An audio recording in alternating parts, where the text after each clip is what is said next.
Welcome to the Furality DJ Workshop.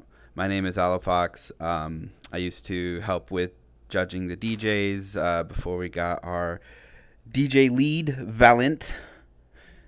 And now he runs the show, and I'm just here to help share some of the things that we look for. Do you want to take us in to the slides? Yeah, real quick too. Hi, I'm Valent.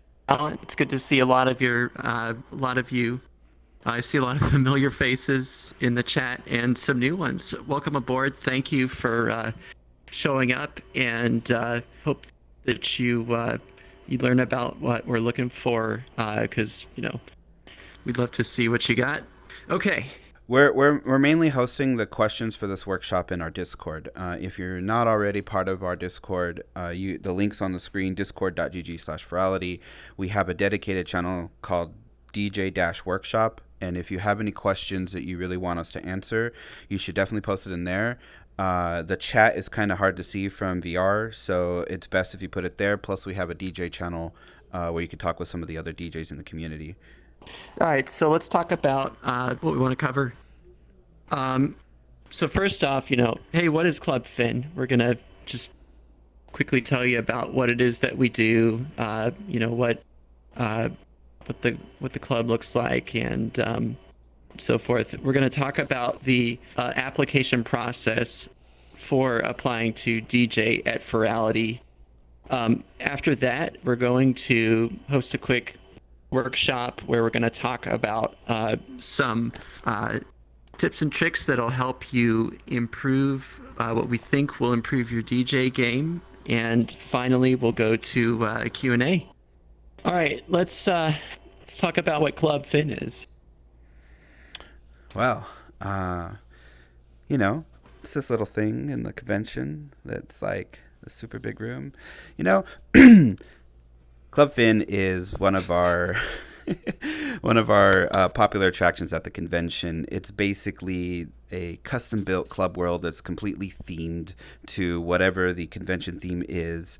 And, of course, you're here because you're interested in the DJ applications, and this is where we put on this entire production. And so I think the best way to kind of introduce you to what Club F.Y.N.N is, if you haven't seen it before in VR chat, is a little video that Valent put together for us. Let me go ahead and switch over to that. This is like a flashback. This is like a dream. This is like all the things you can fit inside a memory. This is like a flashback. This is like a dream. This is like all the things you can fit inside a memory. This is like a flashback.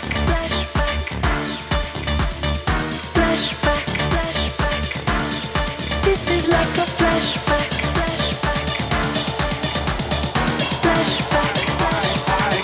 Why can't I realize I'm fighting for my life?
Well, what a recap.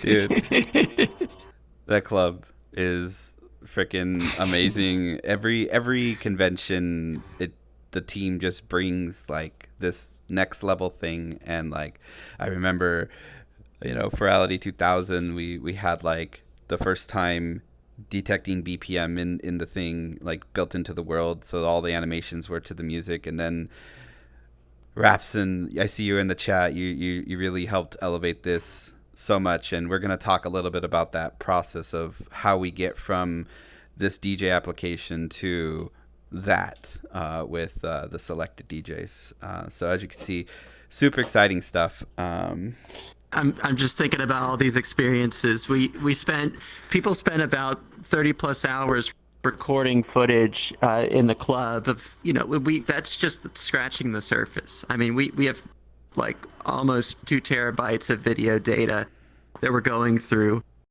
So again, that's just some of them. So stay tuned for more. There's some amazing things in there. All right, let's get into the DJ applications, right? So, as a DJ, sometimes it could be pretty challenging because you're like, okay, well, what do I do?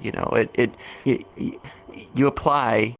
You're like, okay, I got to put a blurb together talking about myself. You have to, get a demo. You're like, well, I don't know what I'm looking for. What's this crazy blue guy talking about? What's he gonna? So, this is great. Let's flesh that out. That's what we're going to do now, and then we'll try to set expectations on exactly what it is that we're looking for.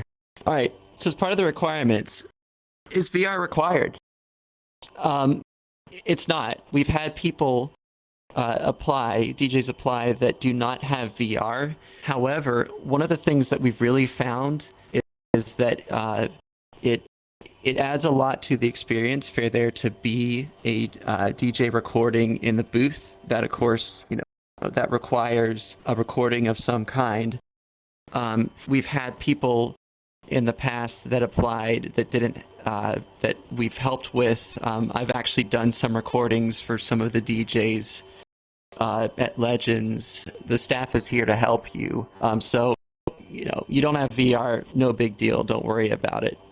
Talk about genres now. So when you apply, we want you to describe the main genres that you want to play, not necessarily every genre that you want to play. We get a lot of DJ applications. At Legends, we had over 120. So that's a lot of time for our judges to have to spend looking through applications. So, try to limit it down to the main ones. And again, it's not necessarily that we're trying to tell you, oh, just play this one genre. Think about it from the perspective of someone who wants to see your set. They will look at your name on the schedule and they'll see, okay, what is F.Y.N.N playing? Oh, he plays drum and bass. Okay, I like drum and bass. Great, I'm gonna go there. I'm gonna go to that set. Something that we found that our attendees appreciate is that we do list the genres of the DJs and what they intend to play. What about your past experience? You don't necessarily need past experience to apply. If you haven't played at any prior venues, that's fine. Just say that you haven't. But a demo is required.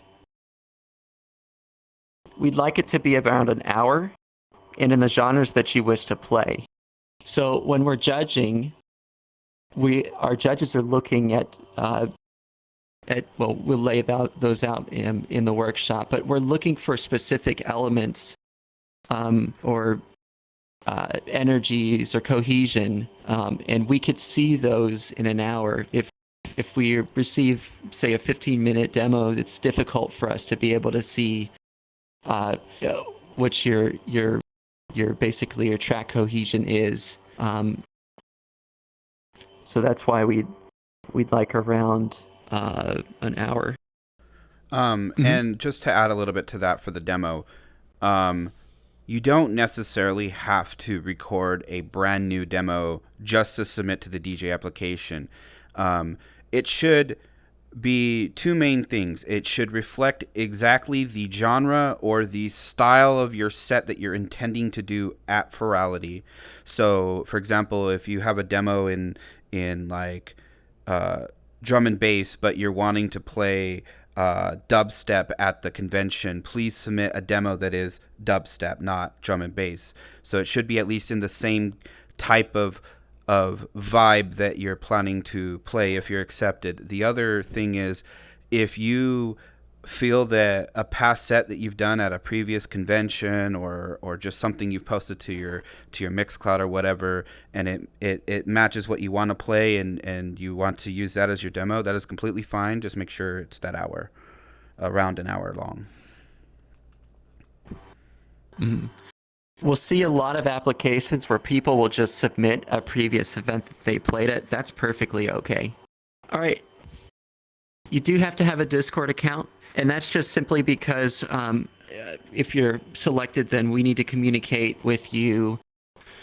We need information from you. You know, you'll be submitting audio files to us, things of the sort. So we just do our communications through Discord. Also, the bio. I've heard about some people being kind of like having some questions around the bio field. It's where you tell us a little bit about yourself. The key there is, don't stress about it. It's just for us to get a feel for things that you want to say about yourself. If you don't have a lot to say, or you don't feel like you want to, that's perfectly fine. Don't prevent that from applying. Don't keep that from applying to Furality because you don't know what to say in the bio. That's perfectly fine. We're going to need your demo to be in a location that it's accessible, and we're going to need it for the duration of the judging period as well. So several months. Make sure that it has public access to. Because sometimes we've been in situations where we can't get access to a demo. It's private, and we have to. If there's not a demo, then that's an auto rejection because we have to have a demo. So don't let that be the reason why. If you intend to do a back-to-back, please let us know on the application. We'll have a section for that. As well, we would like to know that ahead of time, so that we could get a good picture on who wants to play with who. And just to add to that quickly, a back-to-back being more than one DJ, usually two playing in the same set. So it's not who's after another. It's literally the same, multiple DJs playing in the same hour together. And the reason that we'd like you to put that in the application is it's really hard for us to switch things around if, like, after two DJs are accepted and they want to do a back-to-back. Like, we need that ahead of time to put that into the planning. Finally, explicit tracks are allowed. We do permit that. We just ask that you keep it tasteful. And in the past, There've certainly been situations where someone has asked, okay, what about this track? And we've reviewed and we've given advice. So if there's any questions, just reach out. All right. So what happens after you apply? What is the result? One of the things that I've really appreciated from other events that I've applied at as a DJ is knowing whether I got in or not, and so we want to extend that to every single applicant when we send the emails out of the acceptances. At the exact same time, we send out all the emails of the applicants that were not selected, and so you're not stuck in this state of limbo or maybe or whatever. We respect your time. We respect you as an applicant. we appreciate that you submitted something, and we want you to make sure you get our feedback, just as much as any other applicant. So everybody will get an email, whether you got selected or turned down, and so you'll know what's up with that. And please read the email completely. Read it twice. Print it out if you have to. If you get the accepted email, there's a lot of information in there. This isn't I got in, close the email. You need to read it because there's steps in there that we're going to talk about that if you don't respond to the email with the link in there, then we may assume that you're not interested anymore. So make sure you read the email. So as I mentioned, there's an accept link in the email among some other information. And this link will allow you to log into our system with the same Discord account that you applied with, and you'll be granted a DJ role for the event and get access to the DJ coordination channel. This will be very important for you. It's your central source of information. It's where you get to talk with the club team and Valent, all of your questions about what to do next, if you have any concerns or you need to let us know anything, there's a dedicated Discord channel for that. With so many things going on in this convention, we've unified to just Discord, because trying to do Discord with email, with Telegram, with text message, there's just too many different ways to talk to people. We just said we're just going to do it in one place so that nothing gets left behind, and maybe a question from a DJ gets missed because it's on a different platform. We want to make sure that our team is accessible to you. So this is why we require a Discord login to apply to DJ.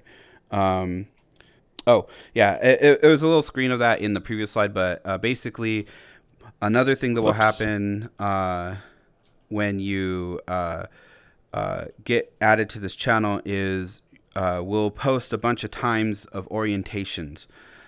So this will let you pick a time that works for you, and we can go to the orientation slide. So what is this orientation? Well, we want everyone who's on the lineup for the convention to have an amazing show, and all the DJs get a lot of stuff added to their set, as you'll see in a moment. But it's really important that you attend this orientation, because it is basically a one-on-one conversation with the AV team that's going to say, okay, what are you planning to do? Here's what I need from you. Do you have any specific questions on how to do your recording? And we make sure that all of your questions are answered. If you have any confusion about what you need to submit, or if you're doing an avatar recording, as we'll talk about, how do you actually do that if you have VR, or what do you do if you don't have VR and you need to submit this? We're there for you. We're going to, you don't need to be like, oh my God, I don't know how all this works. We'll work. We'll hold your hand through it. Or if you're a pro and you already know how to do VJing, and you have your own multi-million-dollar company doing it for you, whatever your status is. I'm exaggerating, of course, but whatever your status is, we'll work with you one-on-one to figure out, okay, how much information do you need to submit what you're planning to submit.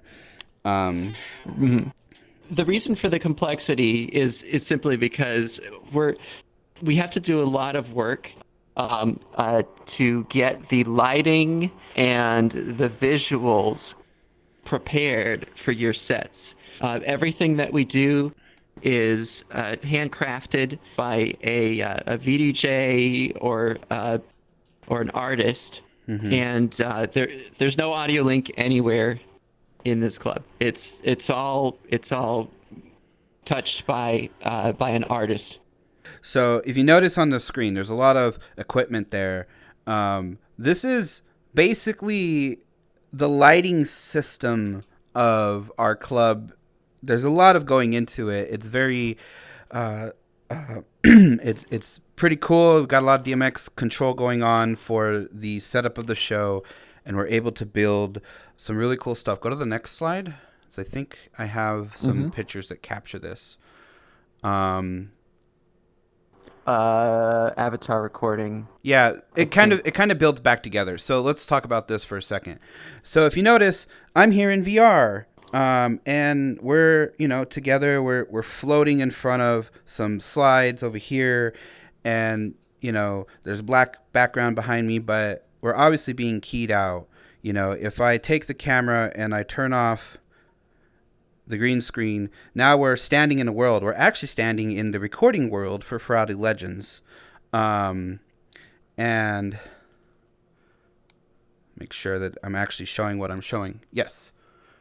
It's not framed perfectly because it's not meant to be with the background, but you can see that obviously here's my avatar. I'm in VR chat, and if we set up some magic now, if we set up some magic now, it's just us, and the background is gone, and so we have a hologram system in the club. This allows the DJ to appear in every single instance. If you're not familiar with VR chat, there's about like a 25 to 30 person limit in a room.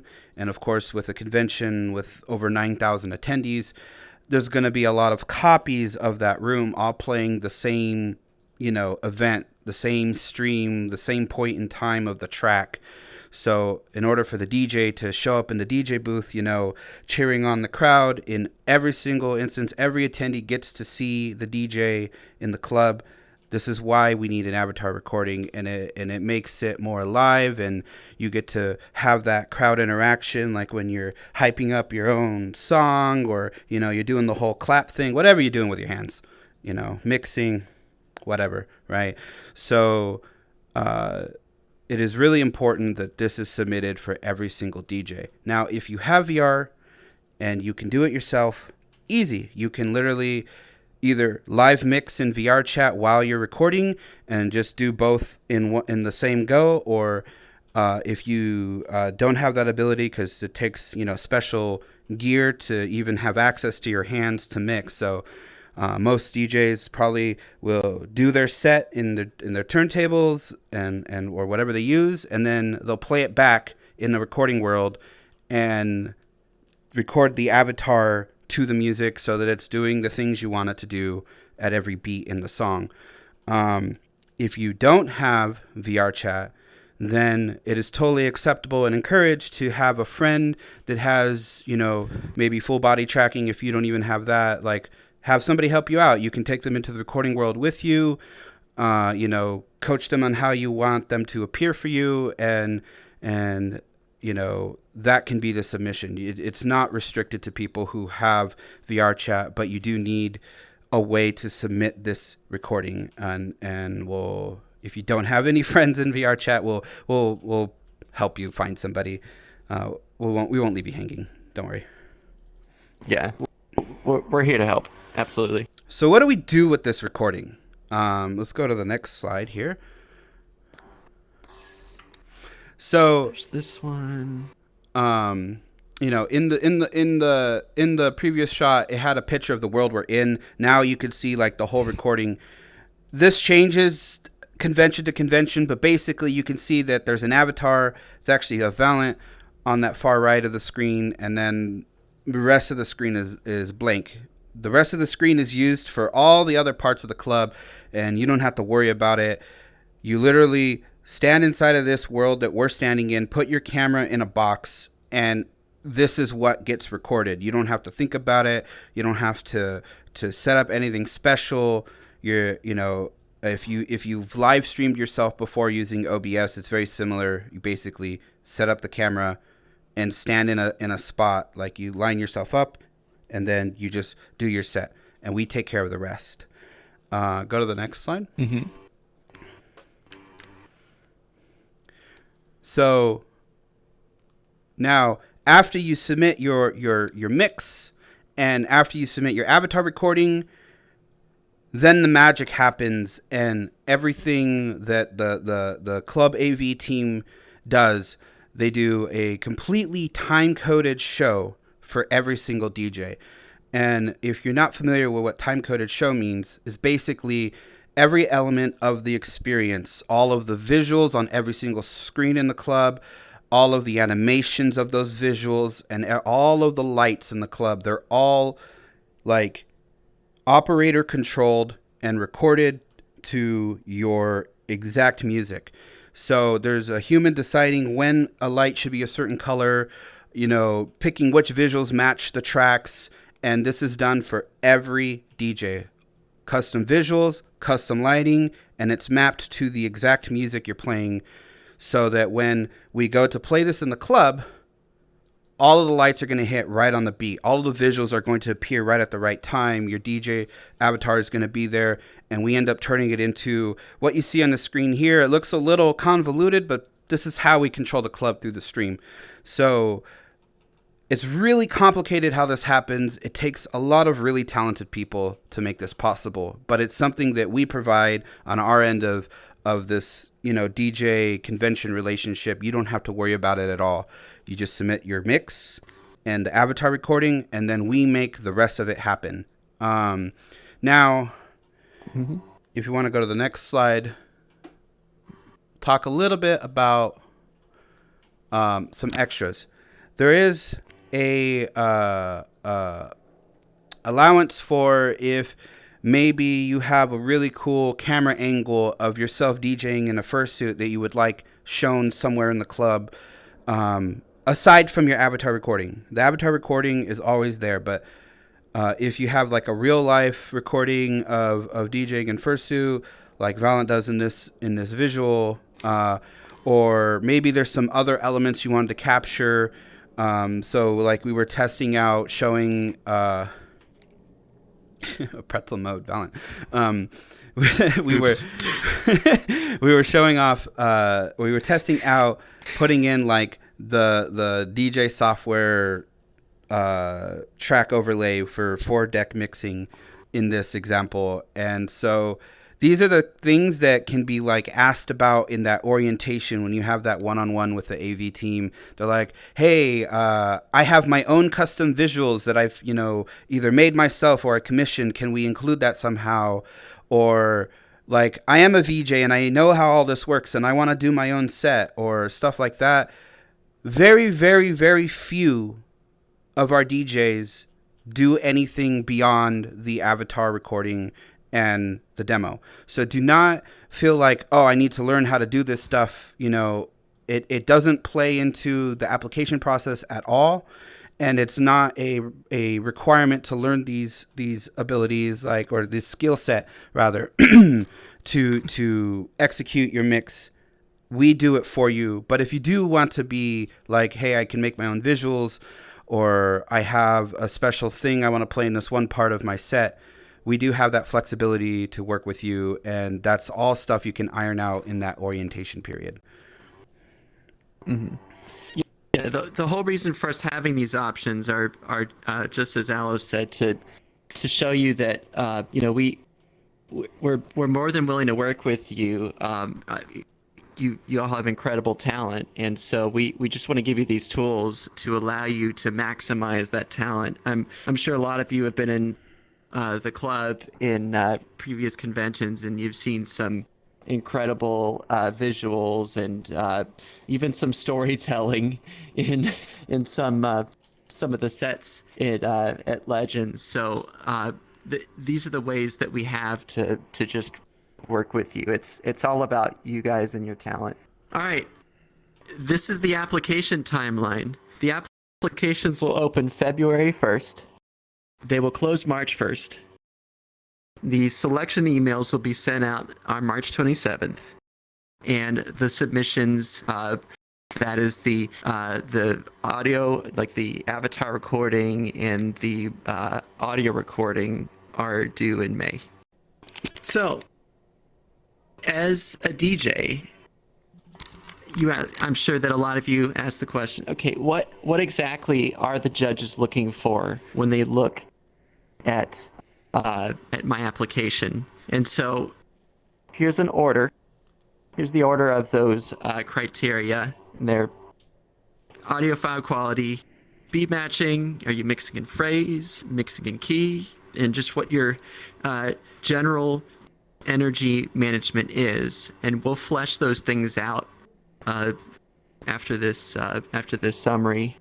And just keep in mind too that when we're putting a convention together, we're trying to balance the genres that are in the convention, right? So the genre that you decide that you want to play is going to be compared against the other applicants. So our goal is to provide a quality, diverse music experience. So just keep that in mind if you're applying to, say, a genre that's more competitive or more common. All right. So now we're in the workshop. Let me see if any of the questions are related to the application a little bit. Let me just scroll through. Yeah, Discord. Does including original songs or remixes in your application affect your chances of being selected?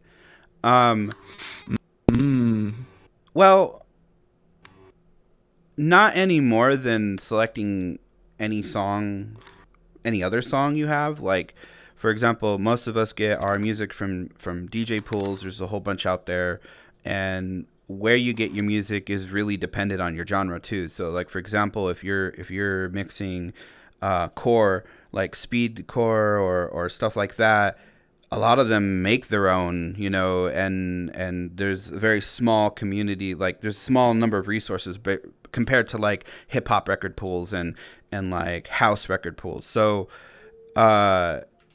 if you made your own music that you're playing, maybe include that in your bio. But I don't think it doesn't count against you, and I don't necessarily think it makes it like extra. It still needs to sound good either way. Now, whether you're playing like mashups, this is pretty common. I use mashups, for my house dance sets. You still need to know how to mix those tracks. Obviously, you shouldn't submit a demo of somebody else's recording. Like, if the whole hour is someone else mixing the whole time, that's not that's not you. But if you're just including some tracks, a couple minutes of something of a mashup track from a record pool, a lot of the record pools have these mashups. I still think that we can tell when the mashup is done and you're transitioning into the next song, even if you're going into another mashup. Like, there's still a level of when the mashup is playing and when you're playing, can we tell the difference? And is it because of a quality difference? Like, those are more of what we're looking at, not is this a pre-done mashup or is this a completely original composition? I hope that kind of gives you a little bit into that. Did you have anything to add to that? Yeah, there certainly are overlaps between the skills of DJing and the skills of producing, right? So we'll get into what those criteria that we use to judge applications are on in just a second. But if you do produce, as Alice said, definitely put that in your bio, like state it, because we'd love to hear what your original content is. But again, we'll tell you what the criteria that we're looking for are in just a second. Is there anything that results in immediate rejection? Incomplete applications. Yes, big one. If you don't have an application, you will be rejected. If you don't answer all the questions, like a demo, sorry. Yeah, a demo. Yeah. We've had applications submitted where no demo was provided. That's an incomplete application, so that's an auto rejection. If you submit a demo and it's not accessible to us, that's basically the same thing as not submitting a demo. We generally try to reach out and be like, yo, you might want to change your Google Drive settings for this file, but you should just really like remember it when you're applying. Like if you're using something like Google Drive or Dropbox, make sure it's accessible. What can we do to improve our application and demo for selection? Glad you asked us what this whole thing's about, especially this next part. Okay, I'm gonna let you cover this while I get the stuff ready. Oh yeah, good idea. All right, let's go down the list. So these are kind of in order from what I would say more fundamental to kind of like the later skills. So you start out here, right? You have to submit a demo. You have an audio file, right? So ensure that your audio file is at least MP3 320 kilobits a second or greater. Wave and FLAC is fine too, but at least try to get over 320 on the MP3. Avoid peaking the audio. So don't clip it off the ends. A lot of DJ software has automatic volume detection, and they're able to equalize the volume, so that generally isn't an issue. It could be part of a video file. That's perfectly okay too. If you have video, feel free to submit it with that too. But the criteria that we'll be judging on is based on audio. There's a cool tool that we use when we judge. This one's called Nulloy, N-U-L-L-O-Y. And it actually generates a waveform of your audio file all the way through, so you can kind of get an idea of landmarks. You can kind of get an idea of the peaking. Some interesting things that we saw in prior applications was, for instance, that the volume balance between the left and the right deck on someone was uneven, so you could actually see steps on which deck was playing at the time. Just try to create a quality audio file that's as balanced and as high quality as you can get it. Furthermore, it needs to be accessible for the entirety of the judging period, so that we have time to judge it. Multiple judges, they're in different time zones, different regions, and they aren't able to judge at the same time. So yeah, be sure that you have it. Google Drive. We even look at Mixcloud. That's fine too. And then, as we said a few times before, don't forget to make it public. Really hate to reject anyone because we couldn't access, a submission. Just as a reminder too. Don't submit like a live recording, like an IceCast server or so forth. Because again, multiple judges will be judging your application. They'll be reviewing it, and they need to be able to do that at different times. All right, so once you got your quality of your audio file figured out, the next most fundamental thing, in my opinion, is beat matching. So if you don't do beat matching, then what do you have? You basically have a playlist, right? That you could do with any piece of software, right? Like beat matching is the fundamental tool that DJs have to string music together, to carry that energy, to tell a story through a set. Generally, that's done through your software, right? You have what's called a beat grid in the software. It doesn't matter which DJing software you select. I personally use Virtual DJ. Ali uses Serato. There's others, Tractor. There's Rekordbox. There's standalone units. Denon has their own standalone system as well. Doesn't matter which you use. You're going to use beat matching in all of them.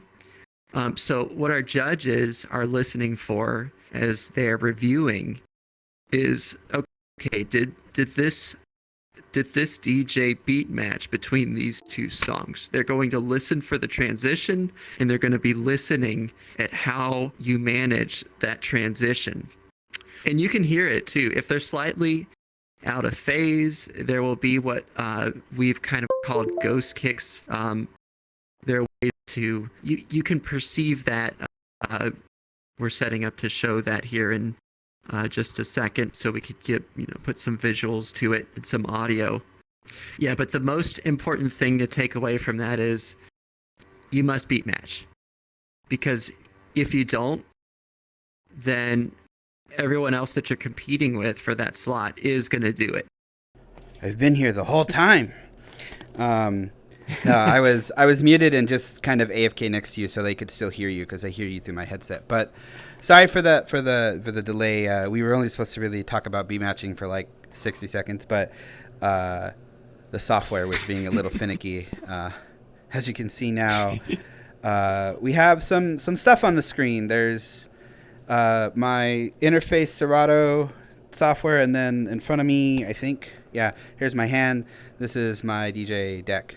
And as you can see, I'm wearing my hand controllers for VR. Woo! Anyway, so beat matching. Why do we talk about it when this is a DJ application? You know, everybody knows about beat matching, right? It's like DJ 101. Yes, it's DJ 101, but we get applicants from very first interest to DJ to been doing it for X years and whatever, right? So we just wanted to touch on it because if you're not beat matching and lining up your stuff, it's heavily counting against you. Because a lot of the other topics here are we think like more advanced than just beat matching, but it is important enough to the judging that we cover it. Submitting a playlist on iTunes that auto shuffles or auto transitions and fades in and out, which has been submitted before, is not something that we would approve for the club. So just a heads up on that. All right, let's I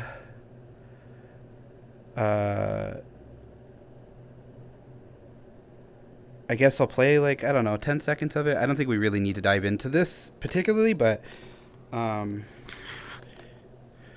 one main note that I want to talk about too is this kind of out of phase. If you're beat matching and they're slightly out of phase, you'll kind of get this double kick sensation. You'll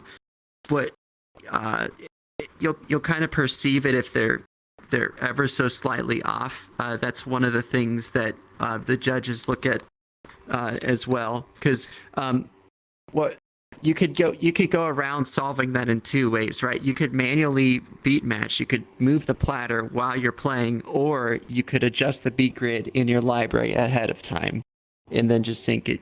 Whichever way that you want to do it, it's totally fine. It's up to you. So, just as a quick example of what out of phase looks like, both of these tracks. If I let me just. I don't know how loud this is. Let me check.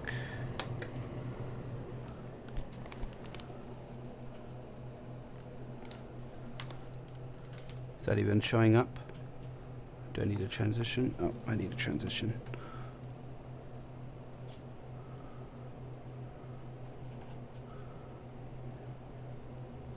There we go. So now you can hear the DJ deck. That's one track. If I double it up, that's two tracks playing. Pretty loud, right? They sound together, but if you are slightly off, they'll start to influence each other. You notice it just doesn't quite sound the same, right? Or you'll start getting a little bit of an echo. So even if they're exactly the same tempo, they do need to be lined up. Again, we're not going to dive into that crazy, but that's sort of what we're kind of alluding to for the ghost kicks. The phasing, it starts to cancel itself out. What is next? Let's move on. All right, let's talk about mixing and phrase. And so what I mean by that is, let's say that you're looping your outro of one song and you're echoing it out. What you need to do is you need to be counting the number of bars that you've basically been playing on, because 1, 2, 3, 4. You need to be counting that and doing them on fours, because if you don't, then your audience is going to notice that. Do you want to flesh that out? Do you want to put some more color to that? Yeah. So this gets into a little bit about beat matching and beat counting. Let me do master. So kind of the fundamentals of DJing, right? You got your beat grid. Most, like, house is pretty structured. Even hip hop has a structure. It's just harder to identify. But if you see this loop is exactly 16 beats. And at the beginning of the loop, that is the 1. That is the downbeat. And in our heads, we're counting to the 8, 5, 6, 7, 8, 1. So mixing in phrase, what does that mean? At the very root of it, you want to line up your ones. So say we're mixing in another track. You want to drop it at the same time so that they line up. That's the natural expectation of change. A lot of like house tracks are in 32 beat segments, and you're naturally expecting that change at that 32 beat mark. And so what happens is, let's get the original rhythm back so you know where that downbeat is. If you just come in at a weird time, it's very obvious.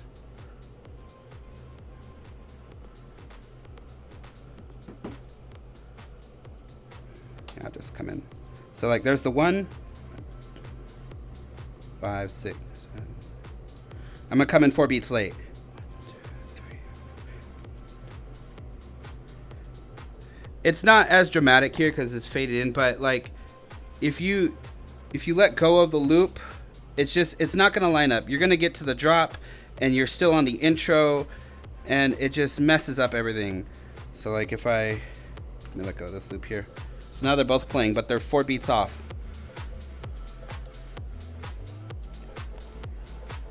6, 7, 8.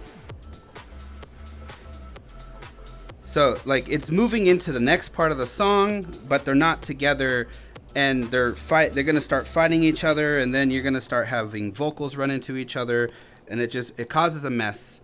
So figure out where the 1 is. If you don't know what beat counting is, look into that. There's plenty of tutorials on YouTube. But mixing in phrase is really important, of lining up those 1s and starting. And I'm going to touch on this again after we talk about energy management. But it's really important that if a song is expected to change on the 32, that's when major changes occur. So, you have a build up where it's, everybody's jumping and it's 1, 2, 3, 4, and then it drops. Like that is the start of the next phrase of the song. And if it goes like 1, 2, 3, 4, everybody's ready to start jumping. And then it goes another extra 2 beats. And then it's like, wait, everybody's, they don't know when to line up the clap anymore. And it's very confusing. It's disorienting. And it throws off the flow of the set by a lot. Yes. Oh, there's a lot to say here. All right, mixing in key. So, knowing the key of your song is pretty crucial, in my opinion, to making a good sounding set. As you start out, when you begin DJing, you're learning how to beat match. You're learning your phrasing. You could do those 2 things. Great. You could take a library. You can string the songs together. Awesome. You're well on your way. But then the next part that you start thinking about is what the keys are in that you're mixing, because you're going to want to lead from one song into another song. And if the keys that they're playing in are not compatible in some way, then that transition may be jarring to your listener. So there's a very handy tool available to show what the keys in your songs are. It's called the Camelot system. It assigns numbers and a letter, so 12A, 12B, anything between 1 to 12, right?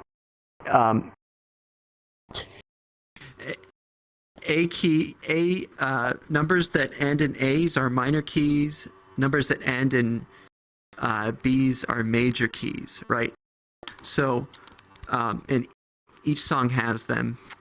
You can analyze them through software. There's actually a table here on this spreadsheet. There was an independent, basically, study done of the key analysis software in a bunch of different programs and the percentage of accuracy. They base these on just perceiving what the key is by ear. So at the top of that was mixed in key. It was about 85% accurate, and surprisingly, virtual DJ was 41%. I remember when I introduced you to this software, and they're like, "Oh my god, all my keys were wrong." So full disclaimer, this is not sponsored by Mixing Key. I've never chatted with them. Valent's never chatted with them. It's just a tool that we're talking about, and it's not required to have a great mix. It's just something that we're talking about. So we're not sponsored. This is not a sponsored stream. Yeah, exactly. Just get that out there. So I'll give you the example with my main genre that I play. Right, I play drum and bass. With drum and bass, layering is very important to the genre because each song feels like this discrete piece, but then you can put them together and the songs go together. They have very similar structure. The drops are similar. The beats are almost the same, right? They're almost all the same BPM. It's a great genre to get to really understand layering. But you have to mix in key in order for that to work. And in order for mixing in key to work, you have to have an accurate idea of what the key is. Yeah. We'll get into the playlist and what that looks like later. And we'll talk about some of the tricks that you can use with this, but I think I've said enough about that. One thing that I missed, because I was still setting up stuff, I was going to start out in the beat matching section, is talking about the sync button and kind of setting up this whole premise. The sync button is something that's controversial in the DJ community. Whatever. You use it, you use it. You don't use it, you don't use it. I don't care. We don't care. But what is it really doing? So in DJ software, there's a system called the beat grid, and depending on what software you use, how that works and how setting it up, you'll have to look at your own guide on that based on whatever tool you use. But if you hit sync on your DJ controller to automatically BPM match two tracks and try to automatically line up the ones, it'll either work or it won't if the grid is off. So you still have to edit that grid and you still have to line up stuff. But if you already know and already good at beat matching and you use the sync button, it's just doing something you already do faster. And applying that to something like the tool called Mixed in Key. Mixing in key is actually something that I think every DJ is familiar with, whether they realize it or not. When I first started doing this, before I was a DJ, I was already a musician and I played bass, and so I was very familiar with notes that are harmonic and riffing in an octave up and doing all kinds of cool stuff like that. And so when I listen to music and I'm picking out my next track, I would spend hours just, does this song sound good with this song? Oh no, when the transition happens, that the shift from this song to that song, they don't sound quite right. And I'd kind of get into all right, these two tracks play together really good. Why? Well, probably because they're either in the same key or they're harmonic and their keys go together really good. Example of this, it's natural to DJs as they get better, as they start experimenting with different tracks. you start to figure out, oh, this sounds good with this song. Like, I'm always going to play these two songs together because I could play them like over each other the entire time and they just sound amazing, like they were meant for each other. This is what mixing in key is without knowing that you're mixing in key. The Camelot wheel is this wheel that kind of creates a more easy to think about way to approach mixing in key when you're trying to do it on purpose, like without spending hours trying every single track in your playlist. You know, and it became more important as the years progressed for DJs, and they started adding features to software just to list what the key is. Go to the next slide. It's still not the playlist one, but you'll see in another slide after this that like there's a whole column that's like what key is it, and it's this number system from the wheel, and at the I got it up. Cool. At the very beginning of this, do you need mixing key for this? No, but it makes it really fast. It makes it really fast because you just throw it at it and then you have all your keys mostly. Sometimes it's a little off, but it's just speeding up what you already do or should be doing. You know when songs sound good together. This system is just there to help you find those songs faster. It's not telling you what songs to play. It's not a rule book of what songs you can play. There are times when mixing numbers that don't follow the system sound good together, and that's completely okay. And I saw in chat earlier someone saying sometimes mixing out of phrase is good. Yeah, that's true, and it's actually something I'm going to talk about a little later. It's more advanced. This framework of this like mixing key and all of the cool like information on their website that talks about this stuff is just a material way to think about what DJs are kind of doing subconsciously. It's a way to put it into words and a little bit of music theory behind it. I'm not a music major. I'm not going to go into music theory. You should find a music major to tell you about that shit. But and we'll have the link to Mixed and Keys website has a book on it on how to do all this. So we'll have that link at the end. We'll post that up. Yeah. If you don't want to buy Mix and Key, there's other ways you could accomplish the same thing. Just find a virtual piano. There's websites where you can click on the screen and press the key, and then it plays a note rather, not a letter, but a note. And then you can listen to your song and find the note, the key it's in, and be like, okay, this song is in A, and then type that into your DJ software. It's a little more time consuming, but it doesn't cost any money. It's interesting too because after a while you will start to hear key in your songs once you know what the key is. Like there's a joke in drum and bass that half a drum and bass is written in F minor, and it's probably true. So you hear it and you're like, okay, that's F minor. I don't even need to analyze this track. So go back a slide.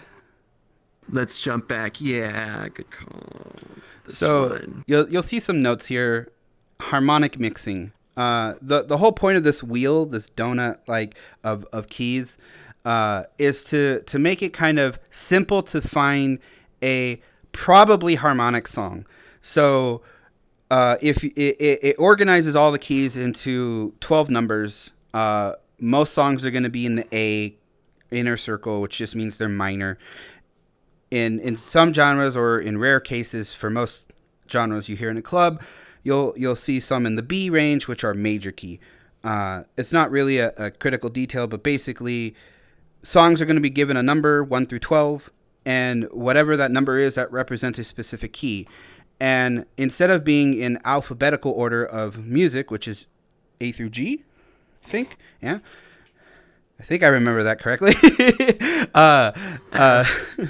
I think G is I'm after not a music F. major either. G is I'm just after a F. DJ. Yeah. I'm trying to remember my piano lessons. A through G. It repeats itself again in the scale that we use of music here, at least in the States. So the instead of being in alphabetical order, they're in order of a way that they harmonicize. And again, the music theory is something you can dive into in another place. But for simplicity's sake, this circle makes it easy to find a probably good sounding song by either playing a song that's the same number, or one after, or one before, or going out or in on the ring. So like if you're in 9A, you can go to 10A or 8A or 9B. That is the very... Right, and there's actually a specific example on this slide. So currently we're on 8A on this on the ring on the right here.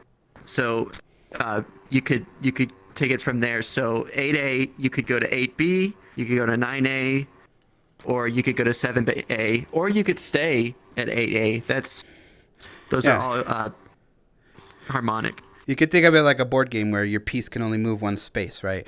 That is very simple introduction to mixed in key or mixing in key rather, with a Camelot wheel. Like, you should get familiar with that. If you've never used this system before, that is where you start and be like, okay, so what happens if I try mixing songs that are only one apart? Oh, they generally most of the time sound good together. You know, obviously if you have two vocals fighting over each other, that's not going to resolve that. But the bass line, the melody, they fit together. They're harmonic. That is like where it starts. And then you could start doing more abstract things with this wheel based on, you know, music theory foundation, but simplified to just a number additive system, where they call it energy boost in the mix and key documentation. But basically, you're elevating, you're keeping the energy going and not being like, have this DJ been playing the same song for like the last 2 hours?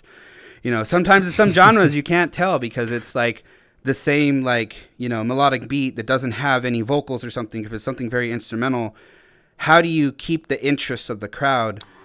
Well, you can add 2 to the key and slightly shift up, and it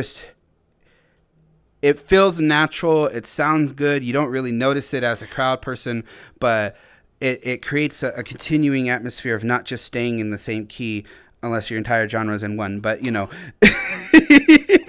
Don't look at me. Drum bass. I'm teasing. And so now advanced mixing, advanced usage of the system. I didn't start doing this until like maybe 2 years ago. Because I learned about it using the software before. I haven't used the software, mixed in key software, for very long. I didn't even know about it. And then I discovered, I was like, oh my God, this saves me so much time. Yeah, really. Oh. I was reading their documentation, and we have it linked there with the book.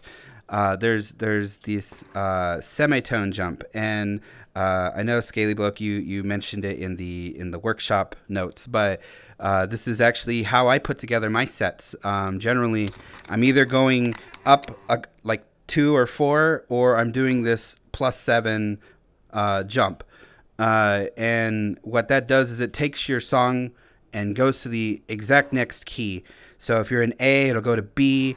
And this isn't doable with every single track. It only works if you line up the right tracks at the right time. But if those tracks work together, it's like you're lifting up the environment, and it causes this, you know, like, oh yeah, we're going to the next level, and then oh yeah, we're going to the next level when you do it again, and obviously you don't want to do this one after each other, but it's a good way to get out of like a group of keys. Like, if, oh man, I've been playing this 7 and 8s and 7 and 8s, I need to get out of here. Okay, add to that, you know, and then jump to you know, 7 more than that. Now I got to do math. 9, 10, 11, 12, 1, 2, 3. Now I'm in 3 and 4.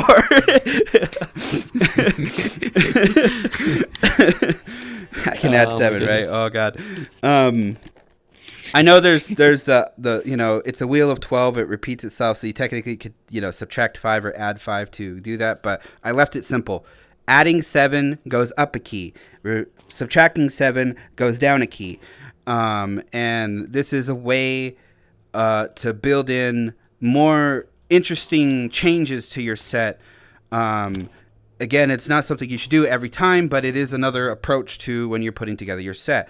I think this is a good time to go into energy. Yeah, it is. Let me add one more thing to Sure. that. Yes, which is it's kind of cool because I just remembered that.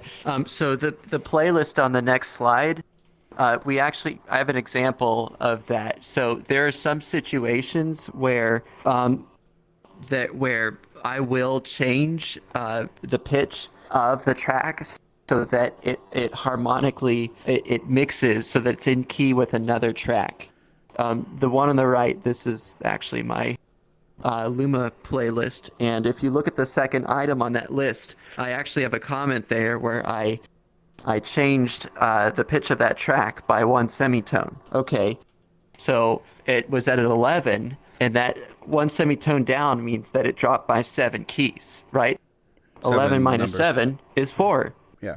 Yeah, 7 numbers, 7 key numbers, right? In the Camelot system, 7 in the Camelot system. So that makes it go from an 11 to a 4. And then, oh, well, that's actually the same key as the song before and after it. So they're mixed in key. And then I did that again at the very end. I added 2, and that increased the key there as well. It increases the amount of songs that you can mix together by changing them. It kind of becomes a big puzzle, and it really increases the amount of songs that you can mix. Yeah. So that's getting into really advanced stuff. So now what I mean by advanced, so normally you're approaching this, right? Oh, I've never used the Camelot wheel before. Okay, great. I can go up a number, down a number, start to work with this. Or I'm super familiar with this. I already do this, but okay, now I can add 7. This is like the next step. That's like, oh man, I've been using mixing key forever. You're not telling me anything new. It's like, okay, well now you can take songs and change the key they're in by, if you use software that does that. Like my DJ controller here has a dedicated button that's like key up, key down, and it just adds 7. It pitches the track up and down by keeping the tempo, and I can make the song change keys so that it works as a melodic equivalent to another song because I wanted to mash them up, but they were in different keys. This is like going like, I want this song to work, not let me find a song that works. And if you're at that point, like, cool, man, keep doing what you're doing. I don't do this very often, but that's something that you can do to if you want to start making your own mashups of keys that aren't in the same, like songs that aren't in the same key. You can change the key the song's in, and then now it's in the same key. That's a like I would say power user move of using the Camelot wheel. So energy management. What are we doing with energy? So energy management. You've done all these other things, right? You've learned your beat matching. You've learned about how to use key. You've got a handle on all of that. Great. Now you start thinking about, okay, what is the energy of my set through the entire hour? So each song can be assigned, yeah, exactly. Each song can be assigned an energy level, right? So I cannot overstate this. This is so important, all right? Your audience has a limited amount of energy, all right? Through the hour, you are asking them to expend their energy, and depending on what the energy of a song is that you're playing, you will exhaust. You can exhaust that level, and if you wonder why you see sometimes like people in high energy sets, they need to leave, they need to go get water or something. That's why, because they're exhausted. So it's kind of like a workout, right? It's very important to manage that energy level through the set. I have my own way of doing it, but my way of doing it is going to be different than the way Aloe does it, right? I'm drum and bass. I am not drum and bass. I play drum and bass. You are. That's important distinction. So I'm at 174 BPM. I'm very high tempo, a lot of melody. Could put a lot of energy into it, but I have to be careful because if I do that for an hour, it's going to sound the same. It's going to become monotonous. to the audience, right? That you're telling. This is what I mean by telling a story. When people talk to me about this, this is the kind of thing. So what I'll personally do is, let's say, like, for a set, let's say that just a story arc in my mind that I start with, right? Like, a relationship and then a breakup, right? Like, I started out, it's high energy, or like, ooh, the butterflies. You kind of get through it, and then there's like a dark part, like the energy drops down. That's kind of like the breakup, and then you kind of work your way back up out of it, and that's kind of like the grieving, and then the acceptance, and then you have the energy and like the really like high feeling track. And that's kind of the things that I'm thinking about when I'm trying to put together a set list. So thinking about it in those terms, you have these flows of energy. So thinking about it in terms of that can help you create a more dynamic set. You'll see on the set list on the right here, I actually put an energy level on each track in my library as a star rating between 1 and 5. And it's an arbitrary number. I come up with it when I listen to it. When I add the track to my library, I'll try to decide what the energy level of that track is. And then I'll start to structure that playlist with the tracks. It's all done mostly in key. Well, yeah, that one is in key. It's done in key, but you're starting out. I started with high energy. We kind of take a little break, high energy again, and then near the end, just a drop. Like, tone it way back, give people time to relax, and then bring it back up again for a finale. So, yeah, again, once you've mastered all the other skills that we've talked about prior in the workshop, then this is how you start to express your music library and your creativity. And you could do this in any way that you want to do it. Yeah, for sure. So energy management is when I listen to your entire hour, how do I leave it? Like, are you at 100% level 10? You know, in mixed in key, they have like a rating system of 1 to 10, but it's very relative, and I don't know how their algorithm decides it. I don't personally use mixed in keys energy system, but on the left side is a picture of my playlist from one of my past sets, and just to see how it looks in the comment on the right side of that. The left picture, the right column comment, there's numbers, 6, 7, 6, 7, 8. Those are the energy levels on a scale of 1 to 10. And for me, I approach it in what do I want the crowd to do right this second? Do I want them jumping? Do I want them catching their breath? And this is very specific to genres too. The way that you manage your energy for a house or dance set is not the same. It can be, but it's generally not the same as like a heavy metal set or a electro swing set or a dubstep set. They all kind of have their own DNA that you kind of pick up on if you listen to a lot of other artists in the industry for that genre. There's like a rhythm to things. Like, this is, everybody expects the breakdown in a house song where the drop kind of fizzles out and we're in the melody part, and then, some lady is singing 4 words over and over, and then we're building up into a bunch of snare drums, and then we're dropping again, right? This is kind of like that DNA. If you only play the build-ups and then it builds up 1, 2, 3, and then we go back into the build up, and back into, like, that doesn't make sense.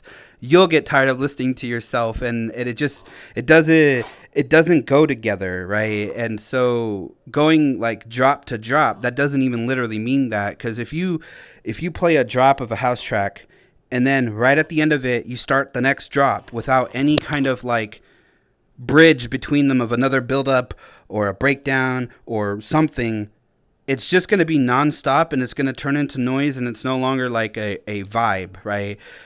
So there is no written rule to this. This isn't you need to be doing it the way that we're describing it in this workshop. And this isn't like, this is more important than the key and the key is more important than this. Like, these are all elements that come together, and different DJs that I listen to, they do some of these things like amazingly, and they work on the other category, and which category they're working on is different from every person. And like, there's stuff in here that I'm still like learning how to do properly, and so this is more of here's some of the tools to be aware of and to think about in your head when you're putting together your track list.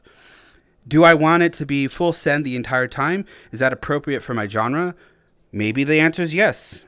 If that's the expectation, but think about it. Make it a conscious decision. Don't just play 2 songs because they're the same number in the Camelot wheel, and only play drop to drop because, this song is a banger and we only play bangers. Like, it's just, think about it a little bit. Play it through your head. You wanna put this together and be conscious. So the way that I approach it, I don't really think about it in levels of like a story. For me, I just kind of fill out all right, we just had a really hard drop, but the drop was only like, I only played half the song and I still want the energy. Like, people are still jumping right now. So I'm going to drop another heavy song, and I just played 2 heavy songs back to back. So I'm going to play the breakdown of this track. And maybe if you're playing mashups, so that's kind of what I play. As I play mashups, I play top 40, I play house. So like, I don't go to low energy songs. What I do is I play the part of the song that's low energy. And so after this nice, like, mashup, hard hitting dance section, it drops into the like vocal lead of just the lady singing and like piano. There's not even drums anymore. It's just like the breakdown, and everybody just has like, they're like catching their breath, but they're singing along because it's some famous song. But it's still impactful. It's still like a high like engaging moment, because the song choice, the everybody knows the Sweet Dreams, rhythm from Arithmetics. They know the words to it, or I got a feeling, like, that's a really calm part of that song. It's just the twang of the guitar and the vocal. It's not heavy like synth and stuff. I lost the controller. It's not like heavy like bass and rhythm until the drop, but it's still a lot of attention from the crowd. But because it's not like crazy dance mode, people can catch their breath, and they can come back down from that high moment, so that when you do a build up again and drop, there's actually a movement upward, instead of, if you just go drop to drop to drop, you never come back down. So there's no upward momentum. You never feel like you're building energy anymore. You have to come down in energy level to have that feeling of building up the energy level again, and like engaging the crowd. It's like, all right, we're getting ready. Here it comes. Like, you have to have that build up to get that kind of feeling from the crowd. I feel like some of the most impactful moments in some of my sets were when I switched things up. So it was, we kind of had an energy that was consistent, and then a dramatic change. Like, we do a chill out part. And when people talk to me afterwards, those are the parts that they talk about. Those are the parts that were really impactful to them. Just a observation from just energy in prior sets. Yeah, there's no anything else on that. Yeah, there's no right way. Like, we're not looking for a particular formula of did they have a calm part in their set. It's just, does it feel like this set was put together purposely, or just kind of a random list of songs? Like, was it enjoyable, right? And it'll be looked at by different judges that have different genre backgrounds, and there's different expectations of energy from different genres. So don't feel like you should be applying what they do in house to a more high energy or a more low energy set. That's not the point here. The point is, think about it. Make a decision of what it is you're doing, and make it so that the mix is matching the energy expectation you have for it. When you listen back to it in the car or wherever, is it making you nod your head in the moments that you want to nod your head or whatever, or if you're moshing, or, you know, is it calm and relaxing if it's a chill set? Like, think about that and make it part of your thought process when you're picking your songs, because it will improve your set overall because you're thinking about it. I think that's all for this. Kind of good. Do we have a slide for the phrasing part 2? We have mixing key. Where is What's it? the next slide? Let If me not, see. I'll just switch to my DJ stuff. Oh yeah, we do. Okay, cool. It's mixing key. So we'll cover this real quick. Mixing key has a energy like detection algorithm. Whether you value the numbers it gives you is completely up to you. I wouldn't say that they're like 100% accurate. As you see, Valiant scores his own energy ratings. And now that I think about it, I do the same thing, but I don't write it down. I just, whenever I'm picking songs, I'm already thinking about, this is the song I just played. Here's the energy level. And I will just skip through my bucket of songs until I find something that's in the right key and at the right feeling for what I'm going for in my mix for that next transition. But if you want a little guidance on like, well, how does this rank up? Mixing key does assign it like that 1 to 10 number.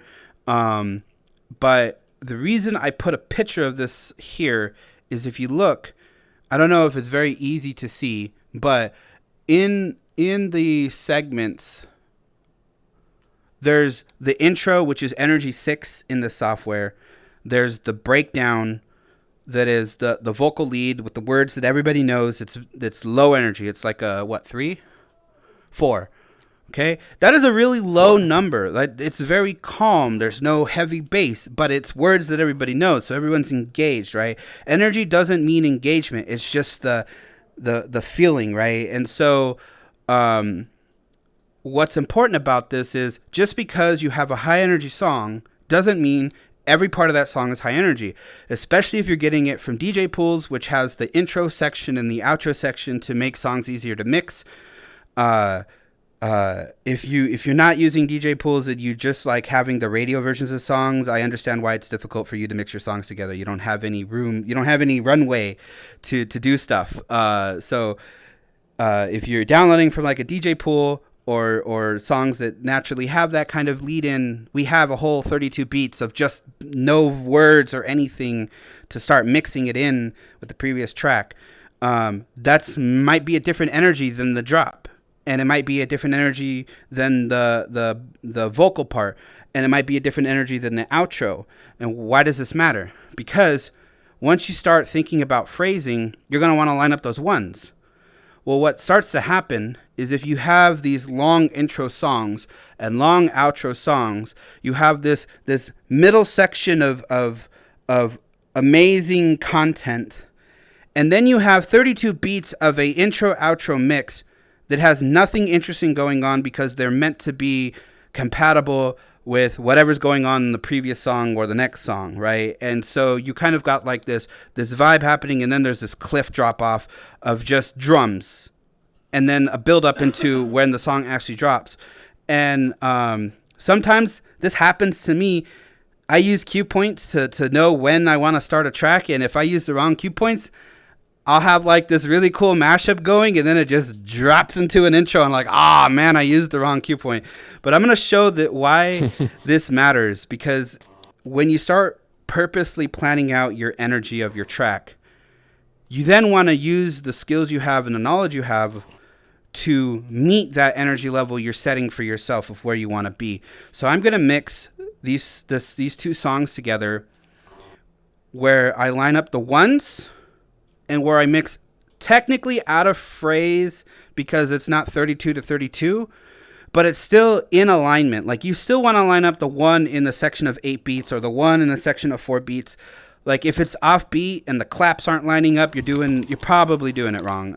Maybe it sounds cool, but the just because you have this 32 phrase and things should be in 32 doesn't mean it's like a strict rule. You should be doing it if you're not comfortable with doing it yet, and learning how to mix like that. And then it's like, how do I do something new? How do I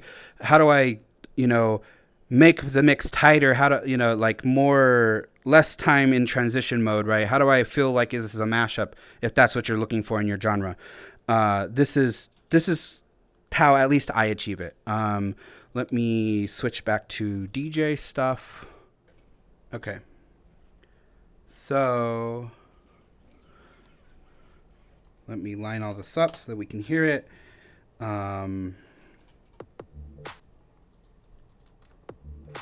Okay, turn this down with the bass. They're at the same. Why is this 134? It seems to be 128. Okay. So I already got all my BPM matched.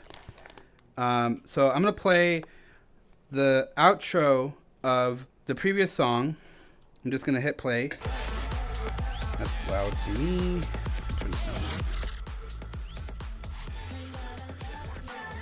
2, 3, 4, 5, 6, 7. I'm going to start at the 1.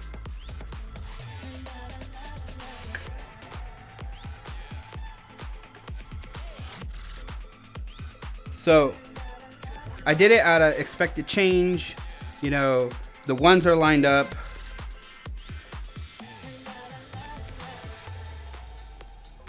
So we're now into more of the intro of this next song.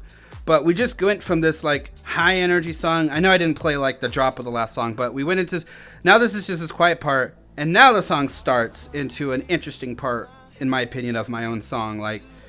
But what would happen if we line this up much sooner and mix it together? Let me turn this out.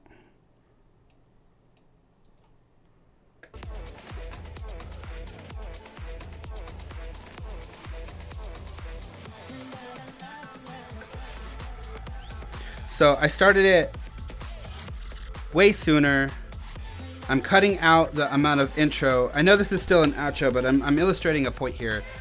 So now this is where I started the last time, and now we're already transitioning into the next thing, and we still have all the like interesting blips and stuff from the past song. And right when the song ends, we're in the interesting part of the next song. There's nothing happening. There's always something happening in the song, a part of the song that you want them to hear. An intro of a track, an intro of a song that doesn't have elements that you want to hear, usually that's added there at the very beginning to help you mix. It's not meant to be the main output by itself. So don't let it be. Mix it in sooner. If you want to drop in 8 beats after your previous part and do an 8-beat transition into your next song, then cut out all of the intro except for the last 8 beats before the part you want to play, and that's where you line it up and where you put it together. Like there's no reason you have to do the full 32 if you can do it quicker. That 32 amount beats is there for allowing you the flexibility to do a long transition, to do a short transition. You don't have to play the whole intro. Cut it down to the amount necessary to get to where you want to go. And this is a way to manage your energy and not have the energy level of the intro or the outro take over that level. Just use it as a tool to get there, but don't overplay the intro or the outro. This is a very common thing I see in demos is, I line up the ones and this is where the outro starts, this is where the intro starts, that's where they play together. Maybe start playing the outro on the drop or the intro of the next song on the beginning of the drop if it lines up. It might not always work. You're going to have to play with it, kind of figure out your own rhythm to it for whatever genre you're playing. But it's just another way to think about it, and maybe another tool to kind of get whatever energy level you're looking for. Let's come back to questions. Another way to express your creativity. Yeah, here, let me get the headphone off. And the glasses and the headset. All right. Oh, I didn't realize I was in overlay, so like all my animations were disabled in VR. Whoops. I was just standing here flopping like a plank. But you can see the webcam. Let me switch it back to the thing here. All right. Were there the next slide is just questions, right? I think so. Let me add one more thing to that as well. I'll definitely change songs in different ways to get them to line up too. I'll loop elements in the build-ups. Drum and bass, in my opinion, is all about tension. It's all about building tension. It's even building tension in the drop. It's crazy, but you will find that sometimes in those genres that the build-ups will not quite match up where you would want them to. So you can use other tricks like looping. You can even do macros in virtual DJ to automatically jump to whatever it is that your software has to do that. Express your creativity through it. Let's get into this. A lot of engagement in the chat. So let's see what's in the Discord real quick. Does equipment factor into selection? No, not in the sense of what you use. It's how you use it. You could have. Let's talk about your first DJ set, Mr. Piano. I remember that tailbase. I was hoping you wouldn't remember that. I remember it. He set up a piano, like a keyboard piano, and used the 4 buttons on it. They were MIDI assignable to do the DJ set, and I was just like, yeah. Well, if it works. Yeah, the crossfader was the mod wheel. It was the mod wheel and a piano, and that's what because I didn't have a deck, but I was able to use software because I wanted to be able to choose a song and transition at the same time. That's really the strength of using hardware decks versus software, because you could do 2 knobs simultaneously. So I mean, it certainly helps. If you mix in software, though, more power to you. The one exception to that is don't use video editing software. Don't do that, because you don't get beat matching, as I said before, or any of the other basic tools that you basically need to make do a DJ mix. Yeah. So what you use, whether it's $1 million fucking gold-plated DMC champion fucking mixer technique, whatever, or Guitar Center discount special, it doesn't matter. Learn how to use what you have. I think one of the interesting things that I've even had to deal with, I have this really cool thing on the screen, right? And it's not cheap, but it has a lot of features and stuff that even if you know how to DJ and you've been DJing for years, that you wouldn't know what it does. And so I go look at YouTube videos that says the thing, how does the thing you own work? What do all these other buttons do? If you own something fancy, learn how to use it. Use what it gives you access to. What these more expensive controllers do more than anything is give your fingers the ability to affect all the cool things the software can do. They give you dedicated buttons for it. You don't have to use your mouse to enable a loop anymore. You have pads for that. Or if you want to jump around with cues, you now have cue buttons for that. Or, if you want to shift keys even, this controller has a dedicated key button that does that +7 +- thing if I want to change the key. The expensive controllers are cool and all, and if you got one, great, but learn how to use it. If you have something real simple, and you're doing it completely on the computer, as long as you are able to achieve the mix that you want to achieve with it, all the power to you. The only factor is if the lack of hardware is impacting your ability to mix as well as you could mix, then at that point it may affect you based on the demo you produce. But we don't even ask what you use because it doesn't matter. As far as we're concerned, there's an audio file that you're going to submit, and then for VR, if you have VR gear, then you could do your own avatar recording. If you don't have VR gear, then a friend could do it. It's really open. There is a bit of a hardware shortage right now too, because of every other shortage for everything. It's a little bit difficult to find DJ decks. You could find them if you're looking for them, but it just takes some time. I just bought a case for my deck. I ordered it in July. It just got here, so it's taken a while to get hardware. Let me speed through a couple of these. Can you submit longer than an hour demo? Yes, but we're not going to listen to it beyond an hour. So unless you're submitting something that you've already pre-recorded, don't bother recording longer than an hour, because it's already a lot of time for our judges to go through. Yeah. If you submit more than an hour, well, we'll submit an hour because then you can control what we listen to. We'd prefer to listen to the thing that you want us to listen to. What can we do to improve our time-coded show and help the AV team? Submit your mix before the deadline, please. We've had to create a rule now that, if you don't submit the mix by the deadline, we have to consider dropping you, because there's months of work put into getting all these sets ready. As far as assisting the time code, it's all done by human operators based on your mix. So once you submit your audio file, it's pretty much taken care of. If you're wanting to add additional things like a webcam of you mixing, or or other things like that, those kind of details will be worked out in the orientation one-on-one. So because that kind of advice is very specific to each DJ. Again, it's optional.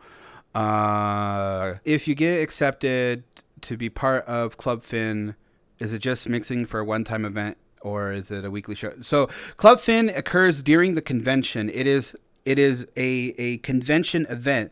So it only exists that weekend for that event. The application is for the convention. So our upcoming convention, these applications will be opening, and that application process is just for that weekend. And then when we do our next convention, there'll be another application opening, and then you'll resubmit there if you want to play at that event. There's no, they're completely separate list of DJs. The people that apply for that convention are the people that are looked at for that. So they're finite segmented lists, I guess. It's not a continual show or anything like that. Did I miss any answers of genre, limitations, or conduct? So if you missed that, we explicit tracks are totally allowed. There's no parental filter on that stuff. As long as it's not excessive. Don't purposely put in a track that's stupid and just, it's nothing but repeating, curses over and over, and it's not even good music. There's songs that have cussing in it. That's fine. You don't have to play the clean version. We don't care. Just keep it tasteful. How many DJs? So for Legends, we had 24 DJs. For Luma, Furality Luma, which was the previous convention, what was it, 46? 40. It wasn't insane. We had 16 per day, and there's 3 days, and it was really cool, and we really had a lot of fun with that many number of DJs. Other than the fact that now we had that many DJs to do this full-time coded show for, and it just wasn't achievable with it was too much work.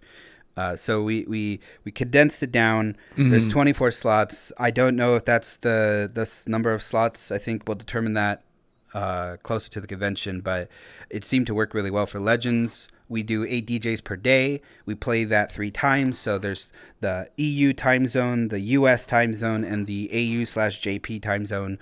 That way everybody gets a chance to see the DJ. And also, if you really like it, you can see it twice, or if it conflicts with a panel that you want to go to or a meetup you want to go to, you have another opportunity. I think that was it for questions. Hi, chat. It's probably a good time to wrap up here. Yeah. And like we said at the beginning, I believe we'll put this a recording of the stream up later, and then we'll announce it where we put that. Yeah. We're planning, we already put our timeline out there. You can expect the DJ applications to open on the 1st of February. And then you'll have an entire month to submit. So you could start working on it now. If you submit right when we open or just before we close, it doesn't really affect your placement. submitting the application first doesn't mean that you're going to get picked over another DJ. It's not a first come, first serve. It's all based on your demo. Really think about your demo. This is like the most important part of what is looked at when the selections are being made. Submit your best work. If it's something you've done in the past recently, like try to keep it within the last year. You know, what you did 4 years ago may not be as relevant as it is today, right? So it should be in the genre that you're planning to play. Please do not submit a genre that is entirely different than what you're planning to do if you're accepted. That is really disruptive to our process of planning out the night. So the demo needs to match the genre that you want to play, all right, at the club. If it's multi-genre, pick like the main one or two that are the main vibe. Like if it's, you know, heavy, hard style, color bass, dubstep mixed with whatever, you could just say like it's, you know, heavy bass or dubstep, whatever the prominent like vibe is. If all the elements are like in that same tempo range and that same like level of energy, that's really what we're looking for in those genres. So you don't need to list out 40 genres. Like keep it to like 2 at most. Just pick the overarching one and put that in your application, and then really submit. Like if you really want to think about it, we judge the mix you submit. We don't go look at your mix cloud of the last 10 shows you did. We're judging what you submitted. So we're to us, you submitted the demo you want us to look at. That's what we're going to look at. Make sure that we're looking at your best work. That's the best advice we have for how to, make it in, right? And now with this workshop, what are we looking for? Well, what are the judges looking for? I'm no longer a judge, but what are the judges looking for the mix? Is the timing good with the beat matching? Is the energy level of it managed, or is it just crazy and I don't know? Does it sound good, right? Do the songs go together? Or are they clashing a lot? Like, does it sound smooth? Does it sound like a good mix? This is how these elements are things to think about when you're putting your mix together. To how does it sound like a good mix? Well, this is those concrete like areas of skill sets to work on. I'm sure every DJ in this chat has at least one of those sections that they could learn more about and explore further and use even more advanced stuff. If you are a master of all and you're pro at all these things, well, go look at Red Bull 3 Styles on YouTube and try to do that, because that's next level stuff too. Do scratching. Yeah. Well, yeah, scratching. So scratching is really cool if it makes sense for the genre. Just because you scratch something doesn't mean that it's cool, but it does give you the ability to mix things that don't generally mix together, right? But get more creative. If you feel that you've reached your peak, you're not at your peak. There's always room to go up. There's always something to learn. Talk to the other DJs in the chat. Explore a genre that you don't normally play, or look what other people in your genre are doing and learn from them. Every DJ approaches mixing differently. There's no clones of each other. Even like the way two house DJs transition between songs, are they EQ mixing? What part of the EQ are they touching? Are they using loops at all? Are they jumping around with Q? There's like all these little aspects that make up what your sound is like, and there's always room to learn. There's always room to grow, and that was the main point of the workshop part of this. Is hopefully there's something there that you learned, or a new way of thinking about something that allows you to go research that, go dive into some tunnel down YouTube and learn about stuff that you didn't even know you cared about before. I'm blown away every time that we do this by just the amount of talent that's in DJs. I mean, even in the fandom, like I've always said that furries know music. I mean, you guys are incredibly talented, and it shows. And we put on these incredible displays, these light shows. This isn't even just a VR thing. You go to any con and you see just these ridiculous light shows with tens of thousands of watts and subwoofers, and just it's the coolest thing. And I couldn't be more proud of being part of that community. So yeah, seriously, thank you very much for listening to us talk about the criteria that we're looking for. And yeah, we hope to see your applications. We can't wait. One last question, because I saw it in the chat, and then we're going to end because we're out of time. What genres do we want to see more of? We love diversity of genres. If there are hip hop DJs out there, please apply. We like other genres of stuff. That was unrelated. We like other genres of stuff. So if you saw the lineup, like you go to our YouTube and see like the stuff that we had during Luma, where we had even more slots. Like we got into all kinds of cool genres. Like it wasn't just EDM. Like we had core, we had chill stuff. We had hip hop would be cool. More Latin stuff would be cool. Stuff outside of EDM. Please apply. I know that it's a little hard to get into other events with non-main, like quote unquote mainstream genres. There is no mainstream genre at Club F.Y.N.N. If you mix a genre really, really well, please apply. Please apply. We encourage you to show us something different. It might even help you, because there's many DJs apply for dubstep and many DJs apply for house. Those are probably our two most impacted genres. I'm not going to get into the specific numbers, but there's only a certain number of room we have for certain genres to promote that diversity, right, of different styles. So if you're out there in a different genre, give it a shot. Send it to us. We'd love to hear it and see what you can do. Mm-hmm. All right, we're out of time here. Thank you for coming to the DJ Workshop. We hope that this was helpful to you. This will be posted on YouTube for those that, if you want to go back into a part or look closer, watch it again. And for those that weren't here for the first one, for the live show. So thank you, everybody, for coming. And we'll see you at the convention. This is like a flashback. This is like a dream. This is like all the things you can fit inside a memory. This is like a flashback. This is like a dream. This is like all the things you can fit inside a memory.